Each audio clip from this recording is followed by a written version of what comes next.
આગળ વાત કરીએ અમરેલીની તો અમરેલીના વડિયા શહેર અને ગ્રામ્ય વિસ્તારમાં પવન સાથે વરસાદ। હવામાન વિભાગની આગાહી મુજબ ભારે પવન અને વીજળીના કડાકા ભડાકા સાથે વરસાદ વરસ્યો। વડિયાના ગ્રામ્ય વિસ્તાર એવા તોરી, રામપુર, અર્જુનસુખ સહિતના ગ્રામ્ય વિસ્તારમાં વરસાદ વરસ્યો। રામપુર ગામે તો કરા સાથે વરસાદ વરસતા ખડખડ ગામની સ્થાનિક નદીમાં પૂર આવ્યું છે। આ પવનની જે તીવ્રતા છે તે તીવ્રતા પણ આ દ્રશ્યોમાં જોઈ શકાય છે કે જે પવન હતો તે ભારે હતો। આ સાથે કરા સાથે વરસાદ પડ્યો છે, જેને લઈ ખેતી પાકને પણ વ્યાપક નુકસાન પહોંચ્યું છે।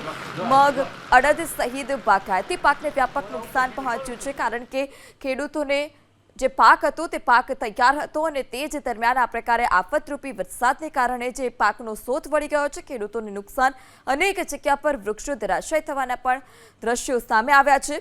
વડિયામાં સાંજના સમયે ગાજવીજ સાથે ધોધમાર વરસાદ વરસ્યો હતો। આ સાથે જ રસ્તા પરથી નદીઓ વહેતી હોય તે પ્રકારના આ દ્રશ્યો સામે આવ્યા।